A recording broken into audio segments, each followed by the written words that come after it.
Hello बच्चों, आज हमारा क्वेश्चन है write to fraction equivalent to each of the following. हमें भाई दो और फ्रैक्शन, एक फ्रैक्शन हमें दे रखा 1/4, लेकिन मुझे दो और फ्रैक्शन लिखने हैं जो इसके इक्विवेलेंट हो गए। इक्विवेलेंट का मतलब बराबर हो, जैसे 1/4 हमें दे रखा भाई इसी के बराबर हो।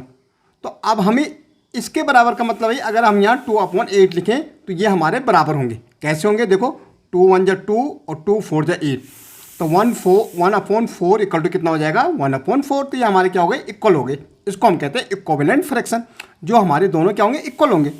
अब मुझे 1/4 के कितने दो इक्विवेलेंट फ्रैक्शन करने। तो इक्विवेलेंट फ्रैक्शन के करने के लिए हमें इससे पहले हमें न्यूमरेटर, ऊपर वाला न्यूमरेटर होता, नीचे वाला डिनोमिनेटर होता। किससे मल्टीप्लाई कर देंगे हम, 2 से। तो हमारा आ जाएगा 2 और 4 2 जा 8। एक तो हमारा हो गया 2/8। दूसरा अगर हम निकालेंगे 1/4, तो न्यूमरेटर को 3 से मल्टीप्लाई कर दो भाई, डिनोमिनेटर को 3 से, सेम नंबर से हमें मल्टीप्लाई करना। ठीक है, तो 3 कितना हो जाएगा 12 हो जाएगा। तो ये हमारे क्या हो गए, दो इक्विवेलेंट फ्रैक्शन हो गए किसके, 1/4 के। ऐसे मुझे 2/3 का निकालना भाई, तो न्यूमरेटर को भी 2 से कर दो और डिनोमिनेटर को भी 2 से। हमें सेम नंबर से मल्टीप्लाई करना न्यूमरेटर और डिनोमिनेटर को। तो कितना हो जाएगा ये 4/6 हो जाएगा एक।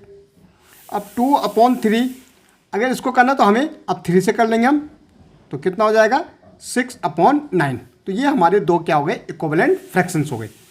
अब देखो 3/4 का, पहले न्यूमरेटर को भी 2 से कर दो, डिनोमिनेटर को भी 2 से कर दो, कितना हो जाएगा 6/8 हो जाएगा भाई। एक फ्रैक्शन हमारी हो गया। अब 3/4 को आप किससे कर दो, 3 से कर दो न्यूमरेटर को भी और डिनोमिनेटर को भी। कितना हो जाएगा 3 3 जा 9 और 4 3 जा 12। तो एक हमारा हो गया। अगर आपको एक और निकालना होता तो 3/4 को आप क्या करते, अब 4 से मल्टीप्लाई कर देते न्यूमरेटर और डिनोमिनेटर को, कितना 12, और ये हो जाता 16, ये हमारा हो जाता। ऐसे मुझे 5/6 का निकालना है, तो न्यूमरेटर को भी 2 से, डिनोमिनेटर को भी 2 से, 10 कितना हो जाएगा 12। ऐसे 5/6 को न्यूमरेटर को 3 से, डिनोमिनेटर को भी 3 से, कितना हो जाएगा हमारा 3 5 जा 15 और 6 3 जा 18। तो ये हमारे दो इक्विवेलेंट फ्रैक्शन हो गए। ऐसे 4/9, तो भाई 4/9 भाई 2 से मल्टीप्लाई करो न्यूमरेटर को भी और डिनोमिनेटर को भी, कितना हो जाएगा 8/9 2 जा 18 हो जाएगा हमारा एक।